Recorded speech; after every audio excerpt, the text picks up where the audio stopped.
My life has never been normal, but today was strange, even for me. There's only one conclusion I can come up with. The thing that's growing inside of me, the unnatural power which exists in me, awful and festering, is getting stronger. And trust me, that's really bad news for everybody. I was driving home from Damon's house. He's my best friend, my only friend really, since everyone else avoids me like the plague. Anyways, I was driving home from his place where we had been playing video games. It was late at night, around 1 a.m., and I was taking the back roads to get home, since they were more isolated. They took me through the country down a scenic series of turns that led past farmers' fields and small rural communities. Suddenly, out of nowhere, I heard a loud bang from the driver's side of the car. Odd, I thought, but I kept driving. Then there was another, and another. Getting worried that maybe something was wrong with the vehicle, I pulled over, got out and looked at the side of the car where I'd heard the noise. Blood and feathers, fur and guts adorned the door. Several animals had apparently run or flown into the side of my passing car. That got me thinking about my own very specific, very unique situation again. The thing inside of me that I would never fully understand, but that had plagued me since birth. Was it getting stronger? It's a curse, I think. That's the only thing that makes sense. My mother died in childbirth. My father had a massive stroke at the age of 35, a week after I was born. Every pet I've ever owned has died, seemingly of natural causes, within about that same length of time. 1 week is all I get with most people, most animals, with most anyone. That's why I live outside of town. Why my neighbors are all far away, and yet still their houses remain empty, abandoned, forsaken out of fear. Everyone in town knows I'm radioactive. Not literally, but that's the closest comparison I can make. I'm not sure what the fallout zone is, but it gets worse the closer you are.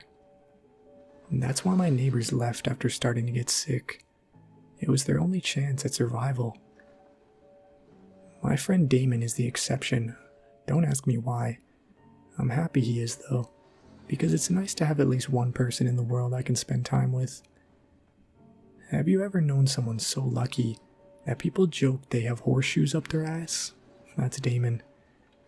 If he ever played the lottery, he'd probably win the jackpot on the first attempt. He told me he went to a Major League Baseball game once and entered a 50-50 draw, winning over 40 grand with a $2 ticket. And that wasn't an isolated incident. Stuff like that happens to him all the time. Raffles, bake sales, frickin' sweepstakes. The guy wins everything he enters.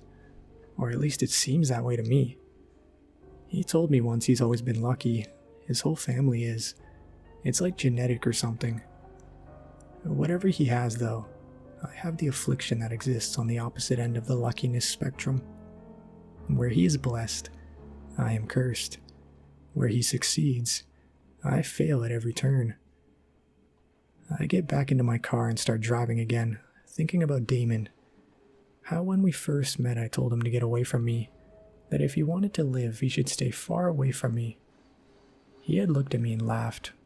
When I explained my situation, he had told me that was ridiculous, just a lie I had convinced myself was true. It took a while for me to open up to him, to actually let him become my friend. But the guy was persistent, and not only that, but he just didn't die.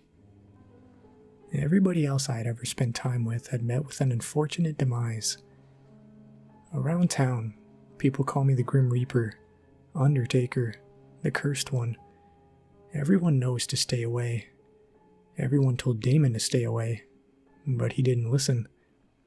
I'm driving down the dark country laneway towards my house when I hear another loud bang from the side of the car.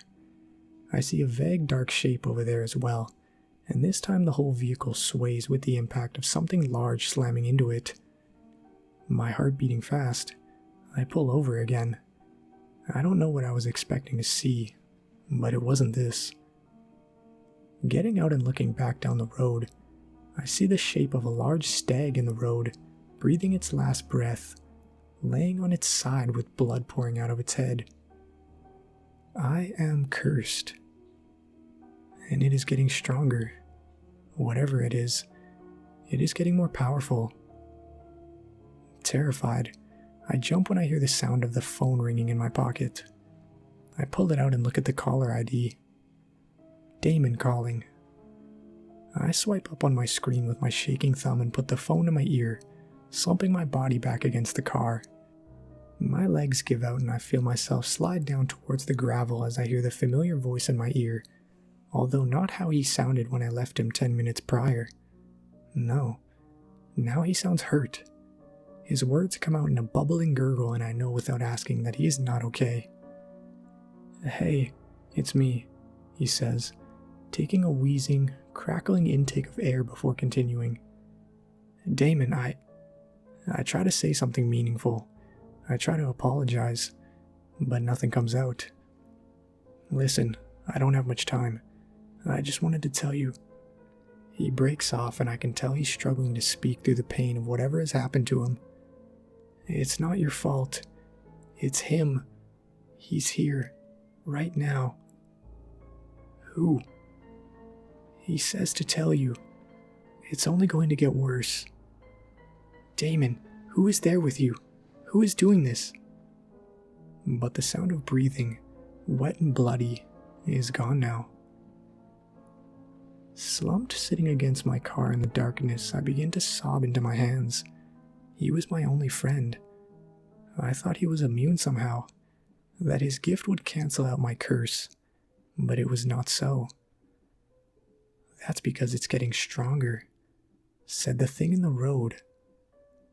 I look up and see it there, just a darker, vaguely human shape, like a black hole standing before me.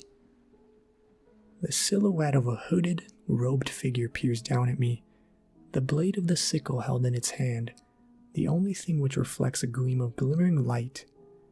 The rest of him could be my imagination. If only I could convince myself that were true, a dark mirage in the night. Why? Why me? I ask, sobbing, broken. But there is no answer. Only the sound of crickets chirping in the grass all around. And soon, very soon, those are gone too.